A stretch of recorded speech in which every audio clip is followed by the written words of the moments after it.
The first mistake is the one that turns every other food choice into too much food. So ask yourself, is the feeding decision based on the fish's nutrition, or how convincingly that tiny aquatic con artist is begging at the glass? A pinch is not a measurement, which is how one tiny beta ends up receiving enough dry food for a community tank because the amount looked emotionally insufficient to a human. Pellet size varies, so use your product with this guidance. Feed only what the fish can actually consume in about 30 seconds, and then build that repeatable portion instead of copying one magic pellet number from the internet. Start conservatively, watch whether your fish gets too full, you'll notice its abdomen kind of change, and adjust from there. I'm literally going to tell you to feed them 2 pellets at a time. Even if you have to do that 4 or 5 times a day. But feed them 2 pellets, and before you feed them again, look at their stomach. If their stomach still looks full, don't feed them again. Then once you feed them, walk away. Because betas are opportunistic predators, and they're terrible at declaring their buffet closed. Once you have your portion under control, the next step becomes obvious. The food itself. Is it fit for an insect-eating beta fish instead of whatever's been sitting beside the register? The question is whether the food is appropriate for that fish without wasting it. A quality beta pellet can be an excellent staple because it's easy to portion and formulate for that fish. But one dry food does not have to become the only thing that fish is going to eat for the next 3 years. Species appropriate frozen foods are great. If you can't find frozen, go with freeze dried. It's the next best thing. The mistake is not that the beta touched a flake and instantly exploded. It's feeding an unstable or nutritionally weak staple in sloppy portions and then confusing the variety with more food. If this is already helping you understand your fish and this hobby instead of just memorizing a care sheet or reading off a label, please consider subscribing. It's free, and if you comment, I read every single one and respond. Which brings us to the next part. No food label can fix when your beta has learned how to manipulate the mammal holding the jar. And this is the pattern from the beginning. Most beta feeding mistakes are not 5 separate failures. They reinforce one or another until the routine drifts away from what your fish needs. Because betas are insectivores, they like to eat insects in the wild, you want to get them something with nice protein. Look at the ingredients on your food. Don't go with anything less than 35 to 40. Make sure the first couple ingredients are actually whole things like krill or some type of bug. Soldier fly larva is a great one. Bug bites make a wonderful food.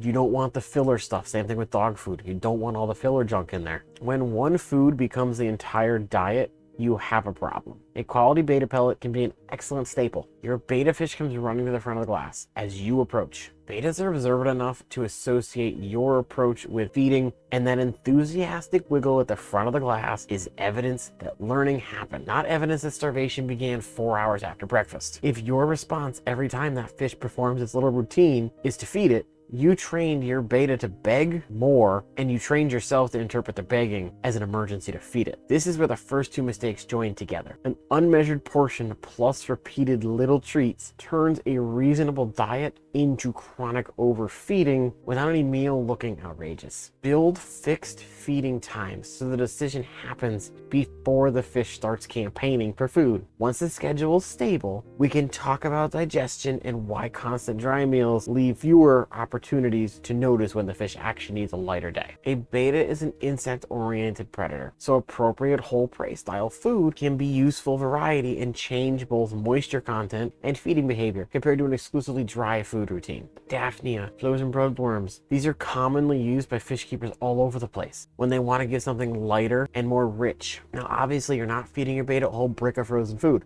What I have done is I've taken that brick and tried to break it up into like 4s. And then I'll leave it in like a medicine cup in the fridge. Let it melt, and then I'll take tweezers and put like 3 or 4 bloodworms in the tank for it to eat. This is a nice little treat for your fish, and it adds some variety as well. I keep all my useful fish keeping gear and supply lists on an Amazon page, so you don't have to go digging through 50 versions of the same thing. There's a link below. Check it out. If you notice your fish's stomach is constantly looking full or distended, or they're swimming funky, they could be constipated. How do you fix that? Well, You skip a couple days. You can feed them something that's more plant-based. A lot of people use peas without the skin. And skipping a day is not a bad thing. Sometimes fish need a day or two to clear out their system. If you notice your beta is constantly looking like it's bloated, you may want to skip a couple days. And if after like day 2 or 3 you're still noticing it, you might want to give it something to flush its system out. The point is you want to actually be feeding and addressing the health concerns with our fish rather than just pushing random things on it. And you don't want to create a 7-course meal. It makes the routine predictable enough that one intentionally lighter or different meal has purpose instead of becoming an excuse to feed extra. And yes, you're allowed to break this routine once in a while because betas in the wild would be opportunistic feeders. Healthy adult betas don't need food every single day and every single time they see you. A lot of people will build in a fasting day or a very light meal into their schedules to prevent the routine becoming constant snacking. The exact frequency should fit the fish's condition, the age, the health, rather than just become law. Because an underweight or sick fish is not the right time to be committing to fasting in your schedule. What matters is that you're constantly observing your fish instead of just, oh, it's time to feed and feeding it. The final mistake closes the loop. Begging increases the proportions. Proportions made the dry diet heavier. Constant feeding removes a natural checkpoint where you could notice the fish was already full. Now you can finally build the schedule from the fish backward instead of from the jar forward. Pick a quality staple formula for the beta. Feed a measured, modest proportion at consistent times and use an appropriate frozen food or freeze-dried food without increasing your overall food. Watch the fish. Check its body conditions. If it's constantly swollen and changes to its appetite, adjust the routine to the individual rather than worshiping the pellet count. Build in a deliberate lighter day when it's appropriate for a healthy adult. Stop letting the happy little dance open negotiations for more food. That's the entire system. Proportion, quality, schedule, variety, observation. They all support each other, which is why fixing only one feeding mistake rarely fixes the routine that was built from 5. If your beta is already floating, swollen, or unable to maintain buoyancy, then definitely check out this next video because at that point we stop talking about prevention and start talking about what's actually wrong.